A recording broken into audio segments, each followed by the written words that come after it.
നമസ്കാരം. മലയാളി വാർത്ത ഇൻസൈഡിലേക്ക് സ്വാഗതം. നമ്മൾ മലയാളി പ്രേക്ഷകർ ഏറെ കൈയടിച്ച സിനിമയാണ് ആറാം തമ്പുരാൻ. ഒടുവിൽ ഉണ്ണികൃഷ്ണൻ എന്ന മഹാനടൻ അഭിനയിച്ച് നമ്മെ കരയിപ്പിച്ച സിനിമ.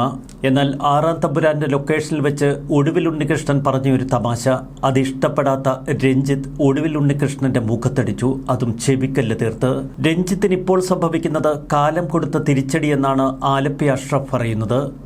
നടക്കുന്ന വെളിപ്പെടുത്തലിന് പിന്നാലെ മലയാള സിനിമാ ലോകത്ത് വലിയ സ്ഫോടനമാണിപ്പോൾ.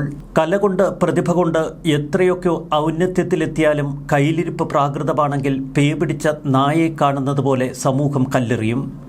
അഹംബോധം തിമിർപ്പ് സിരകളിൽ പുളയുമ്പോൾ മനുഷ്യൻ മൃഗതുല്യനാവുന്നു. അതിനൊപ്പം ലഹരി കൂടിയാവുമ്പോൾ സ്ഥലകാലബോധവും ഇല്ലാതാവുന്നു. അഞ്ജു പാർവതി പ്രദേശ് ഇന്ന് ഫേസ്ബുക്കിൽ കുറിച്ച വരികളാണിത്. അതെ, രഞ്ജിത്തിനെ കുറിച്ച്. അടിയേറ്റ് നിലത്ത് വീണ ഒടുവിൽ ഉണ്ണികൃഷ്ണനെ മറ്റുള്ളവർ ചേർന്ന് ഉയർത്തുമ്പോൾ അദ്ദേഹത്തിന് കണ്ണു കാണാൻ പറ്റാത്ത അവസ്ഥയായിരുന്നു. നിറകണ്ണുകളോടെ ഒടുവിൽ ഉണ്ണികൃഷ്ണൻ വിറച്ചുകൊണ്ട് കൈകൂപ്പി എഴുന്നേറ്റ് നിന്നു. മാനസികമായി അദ്ദേഹം ഏറെ തകർന്നു. ആലപ്പി അഷ്റഫ് ഇക്കഴിഞ്ഞ ദിവസം നടത്തിയ വെളിപ്പെടുത്തൽ അക്ഷരാർത്ഥത്തിൽ മലയാളിയെ നടുക്കുന്നത്. രഞ്ജിത്ത് എന്ന സംവിധായകന്റെ തനിനിറം ഇക്കഴിഞ്ഞ കാലഘട്ടങ്ങളിൽ നമ്മൾ കണ്ടു. ഒരു ബംഗാളി നടിയെ വളയ്ക്കാൻ നോക്കി ആകെ വഷളായ രഞ്ജിത്തിന്റെ തനിസ്വരൂപം. ബംഗളൂരുവിലേക്ക് ഒരു യുവാവിനെ വിളിച്ചു വരുത്തി അയാളുമൊത്ത് ശയിക്കാൻ ശ്രമിച്ച വൃത്തികെട്ട കഥകൾ. രഞ്ജിത്തിന്റെ കയ്യിൽ നിന്ന് അടിയേറ്റ ഒടുവിൽ ഉണ്ണികൃഷ്ണന്റെ ഹൃദയം തകർന്നുപോയി എന്നാണ് ആലപ്പി അഷ്റഫ് പറയുന്നത്. ആലപ്പി അഷ്റഫിന്റെ കണ്ടതും കേട്ടതും എന്ന യൂട്യൂബ് ചാനലിൽ പങ്കുവച്ച ഒരു വീഡിയോയിലാണ് ഹൃദയം നടുക്കുന്ന ഈ വെളിപ്പെടുത്തൽ. രഞ്ജിത്തിനെ കുറിച്ച് അദ്ദേഹം തന്റെ വീഡിയോയിൽ കുറച്ചൊക്കെ പരാമർശിക്കുന്നുണ്ട്. തുടക്കത്തിൽ വളരെ ആകർഷണീയമായ സ്വഭാവ സവിശേഷതകളുള്ള ഒരു ചെറുപ്പക്കാരൻ.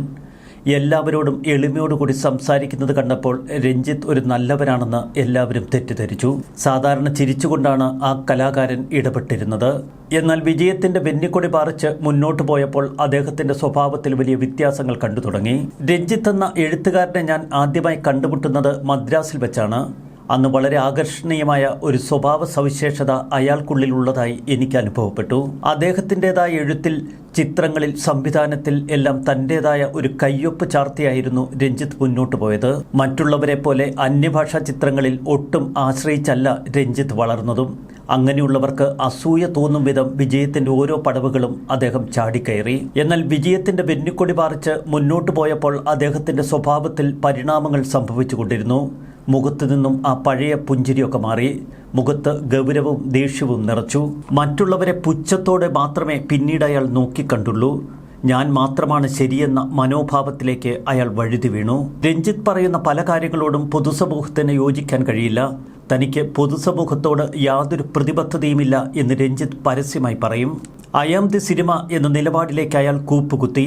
താൻ ആകെ ചെയ്യുന്ന ക്രൈം സിനിമ ചെയ്യുന്നതാണ് എന്ന് പലപ്പോഴും രഞ്ജിത്ത് പറയാറുണ്ട്. രഞ്ജിത്തിന്റെ ഇത്തരം തെറ്റായ വിശ്വാസങ്ങളെ ഊട്ടിയുറപ്പിക്കാൻ പരിവാരങ്ങൾക്കൊന്നും ക്ഷാമമില്ലായിരുന്നു. സിനിമ ചെയ്യുന്നത് ഒരു ക്രൈമായി കാണുന്ന സംവിധായകൻ അങ്ങനെ അഹങ്കാരം തലയ്ക്ക് പിടിച്ച മൂർധന്യാവസ്ഥയിൽ നിൽക്കുമ്പോഴാണ് കേരള ചലച്ചിത്ര അക്കാദമി ചെയർമാനായി അയാൾ സ്ഥാനമേൽക്കുന്നത്. ചലച്ചിത്ര അക്കാദമി ചെയർമാനായി സ്ഥാനമേറ്റ രഞ്ജിത്ത് പിന്നീട് വരിക്കാശ്ശേരി മനയിലെ തമ്പുരാനായി സ്വയം അങ്ങ് മാറി. മൊത്തത്തിൽ കിളിപോയി എന്നാണ് ആലപ്പി അഷ്റഫ് പറയുന്നത്. ഒരു കാലത്ത് കരഘോഷങ്ങളോടെ രഞ്ജിത്തിനെ എതിരേറ്റിരുന്ന പ്രേക്ഷകർ പിന്നീട് കൂവി വിളിക്കാൻ തുടങ്ങി. ചലച്ചിത്രമേളയിലെ ഒരു സംഭവം ഓർമ്മിച്ചെടുത്താണ് ആലപ്പി അഷ്റഫ് ഇക്കാര്യങ്ങൾ വിശദീകരിച്ചത്. തുടർന്ന് ആരാധകർ അയാളെ കൈവിട്ടു. ഏകാധിപത്യ പ്രവണതയുടെ പേരിൽ ചലച്ചിത്ര അക്കാദമിയും കൈവിട്ടു. അപ്പോഴേക്കും അദ്ദേഹത്തിന്റെ പേരിൽ പീഡനക്കേസും. അതോടെ സർക്കാരും പാർട്ടിയുമൊക്കെ രഞ്ജിത്തിനെ കൈവിട്ടു. അദ്ദേഹം ഇതൊക്കെ അനുഭവിക്കാൻ ബാധ്യസ്ഥനാണ്. തുടർന്നാണ് ആറാം തമ്പുരാൻ എന്ന സിനിമയുടെ ലൊക്കേഷനിൽ വെച്ച് അയാൾ കാട്ടിക്കൂട്ടിയ ഏറ്റവും ക്രൂരമായ ഒരു സംഭവം ആലപ്പി അഷ്റഫ് വിവരിച്ചത്. ഒരിക്കൽ ഒടുവിൽ ഉണ്ണികൃഷ്ണൻ രഞ്ജിത്തിനോടെന്തോ ചെറിയ ഒരു തമാശ പറഞ്ഞു. മദ്യപിച്ച അഹങ്കാരം തലയ്ക്ക് പിടിച്ചിരുന്ന രഞ്ജിത്തിന് ആ തമാശ അത്ര ഇഷ്ടപ്പെട്ടില്ല. അയാൾ എഴുന്നേറ്റ് ഒടുവിലിന്റെ ചെവിക്കല്ല് നോക്കി ആഞ്ഞടിച്ചു. ആ അടികൊണ്ട് ഒടുവിൽ കറങ്ങി നിലത്ത് വീണു. മറ്റുള്ളവർ അദ്ദേഹത്തെ പിടിച്ചെഴുന്നേൽപ്പിക്കാൻ ശ്രമിക്കുമ്പോൾ അദ്ദേഹത്തിന് കണ്ണ് കാണാൻ പറ്റാത്ത അവസ്ഥ. നിറകണ്ണുകളോടെ എഴുന്നേറ്റ് നിന്നു ഒടുവിൽ. മറ്റുള്ളവർ അദ്ദേഹത്തെ പിടിച്ചെഴുന്നേൽപ്പിക്കുമ്പോൾ അദ്ദേഹത്തിന് കണ്ണ് കാണാൻ പറ്റാത്ത അവസ്ഥ തന്നെയായിരുന്നു. ഒടുവിൽ മാനസികമായി അദ്ദേഹം ഏറെ തളർന്നു. പിന്നീടുള്ള ദിവസങ്ങളിൽ കളിയും ചിരിയുമൊക്കെ മാഞ്ഞു. ഈ അടിയോടൊപ്പം ഒടുവിലിന്റെ ഹൃദയവും തകർന്നുപോയി. അതിൽ നിന്ന് മോചിതനാകാൻ ഏറെ കാലമെടുത്തു. രഞ്ജിത്ത് എന്ന സംവിധായകന്റെ ക്രൂരമായ മുഖമാണ് നമ്മളിവിടെ കാണുന്നത്. ഒടുവിൽ ഉണ്ണികൃഷ്ണനെ പോലെ ഒരു നല്ല മനുഷ്യന്റെ ചെവിക്കല്ല് നോക്കി അടിച്ചു വീഴ്ത്താനുള്ള ആ ക്രൂരത, ആ പ്രാകൃത ഭാവം, അതിനുള്ള ധാർഷ്ട്യം അയാൾക്ക് എവിടെ നിന്ന് കിട്ടി?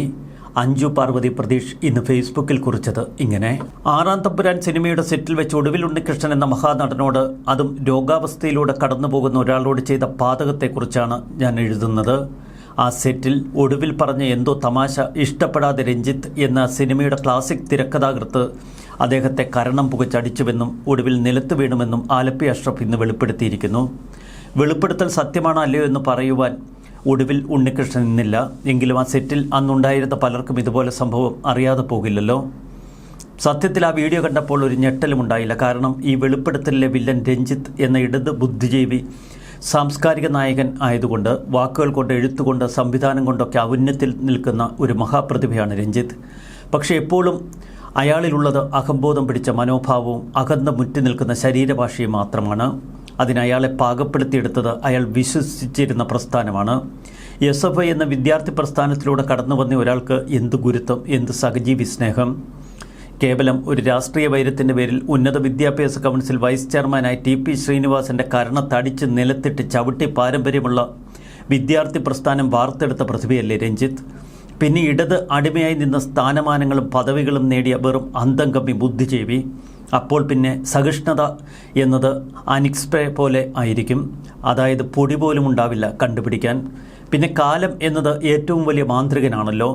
അന്ന് ഒടുവിൽ ഉണ്ണികൃഷ്ണൻ എന്ന മനുഷ്യനിൽ നിന്നും പൊടിഞ്ഞ കണ്ണുനീർത്തുള്ളികൾ, അപമാനം കൊണ്ട് പിടഞ്ഞ അദ്ദേഹത്തിൻ്റെ ആത്മാഭിമാനം, അതിനൊക്കെ മറുപടി കാലം അസലായി തിരികെ നൽകുന്നുണ്ട് പല രൂപത്തിൽ. കഴിഞ്ഞിട്ടില്ല ഒന്നും. അതെ, രഞ്ജിത്ത് എന്ന അധിക പ്രസംഗിയോട്, ക്രൂരനോട് സമൂഹത്തിന് പറയാനുള്ളത് അതുമാത്രമാണ്: കഴിഞ്ഞിട്ടില്ല ഒന്നും. അതെ, കാലം എല്ലാത്തിനും മറുപടി നൽകുന്നത് നമ്മൾ മലയാളികൾ ഇപ്പോൾ നോക്കി നിൽക്കുന്നു. ന്യൂസ് ഡെസ്ക് മലയാളി വാർത്ത ഇൻസൈഡ്.